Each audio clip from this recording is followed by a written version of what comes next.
Merhaba arkadaşlar. Lezzetin Adresi YouTube kanalıma ve mutfağıma hoş geldiniz. Bugün sizlerle yaptığım zarf böreği tarifimi paylaşacağım. İsterseniz hemen yapımına başlayalım. Yoğurma kabımın içerisine 1 su bardağı ılık su ve 1 su bardağı ılık sütü ilave ediyorum.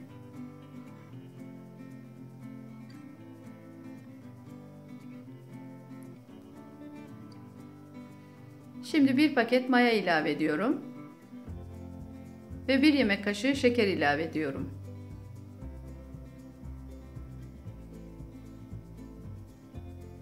Bir çay bardağı sıvı yağ da ekledikten sonra güzelce bir karıştırıyorum mayanın erimesi için. Maya güzelce eridikten sonra unu ekleyeceğim.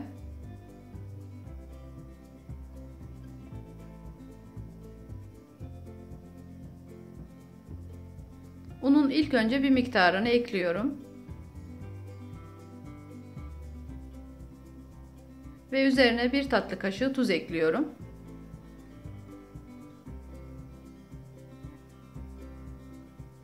Şimdi hamurumu güzelce bir toparlıyorum.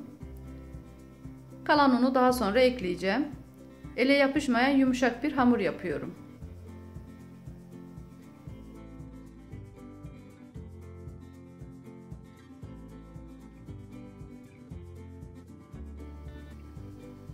Kalan unu da ilave ediyorum arkadaşlar. Toplamda 5 bardak un kullandım. Unun kalitesine ve markasına göre değişiklik olabilir. Bu yüzden mutlaka kontrollü bir şekilde ekleyelim.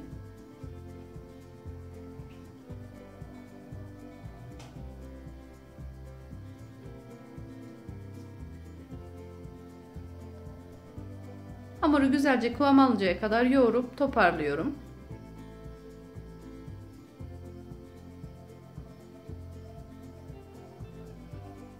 Hamurun tamamını tezgahımın üzerine aldım ve şimdi beze yapıyorum.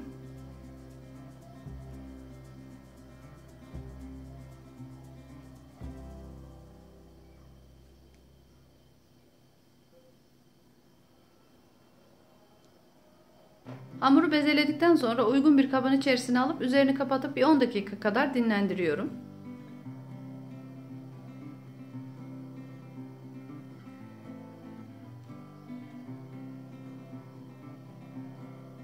Hamurumu dinlendirdim gördüğünüz gibi.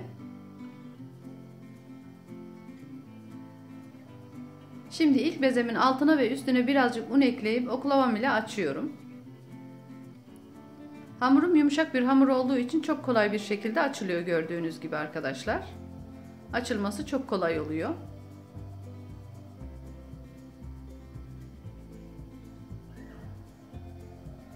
Azar azar un ekleyerek bir servis tabağı büyüklüğünde açıyorum.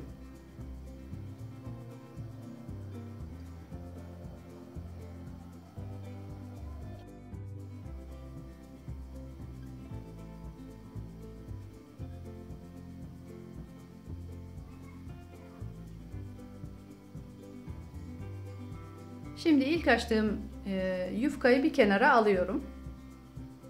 Ve ikinciyi açıyorum. Yine altına ve üstüne birazcık un ekleyip fazla olmayacak şekilde açıyorum gördüğünüz gibi.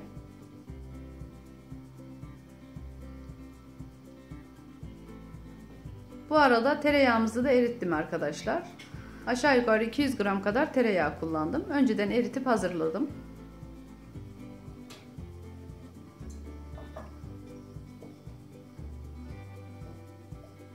Tereyağından fırça yardımı ile açtığım ilk yufkanın üzerine sürüyorum. Her yerine gelecek şekilde sürelim.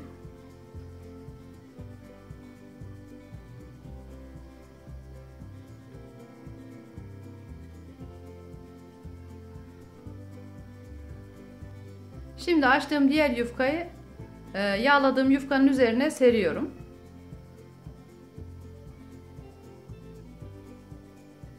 Yine buraya da tereyağdan sürüyorum.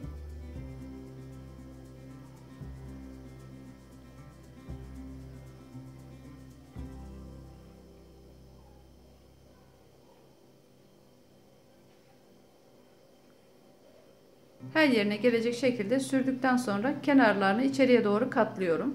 Yani zarf şeklini veriyorum. Kenarlarını da katlayınca yine buralara da birazcık tereyağı sürelim. Bu arada söylemek istediğim bir şey var arkadaşlar sizlere. Bunu yaptıktan sonra tepsiye alınca mutlaka tepsi mayası yapalım.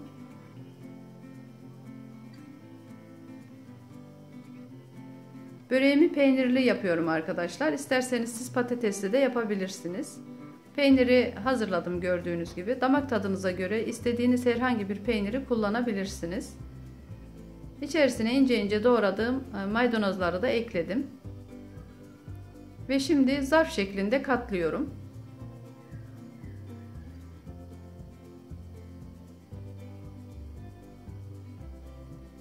Kenarlarının açılmaması için elimle birleştirdikten sonra üzerinden bir bastırıyorum.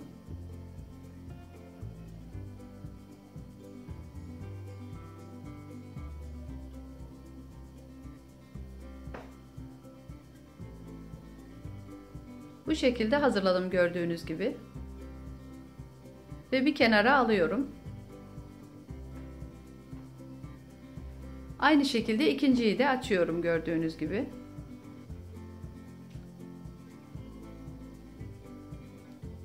Yine yağladıktan sonra diğer yufkayı üzerine kapatıyorum. Tekrar yağ sürüyorum.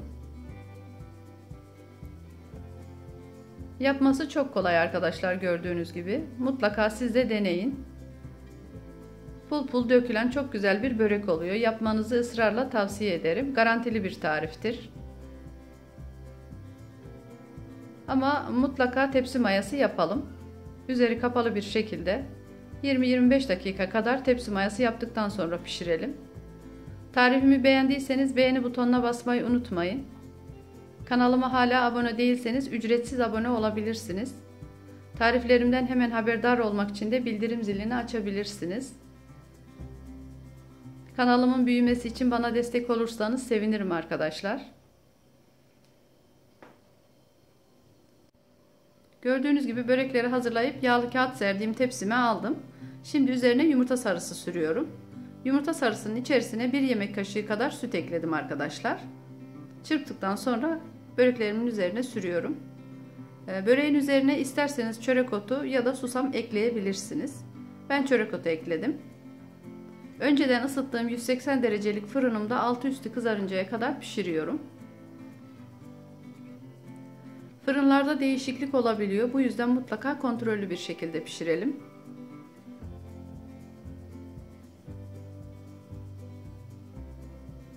Çok pratik ve çok kolay bir börek arkadaşlar. Mutlaka deneyin derim. Videonun sonunda göreceksiniz. İnanın pul pul dökülüyor. İçi yumuşak, dışı çıtır bir börek oldu.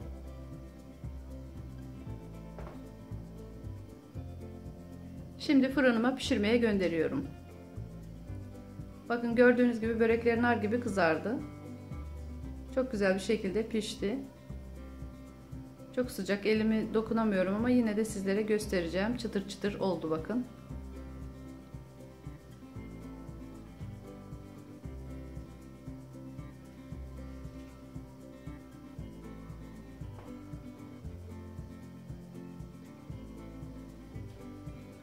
Şimdi içini de göstereceğim bir.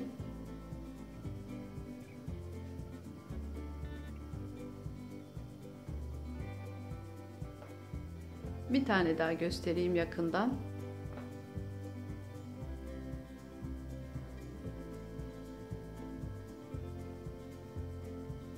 Bakın pul pul oldu arkadaşlar. Yakından bir göstermek istiyorum.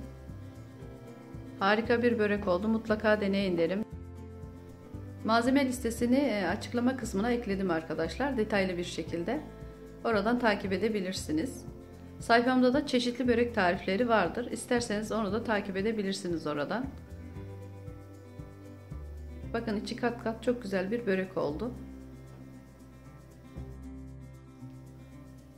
Deneyecek olanlara şimdiden kolay gelsin ve afiyet olsun diyorum. Başka güzel videolarda ve başka güzel tariflerde görüşmek üzere. Hoşça kalın.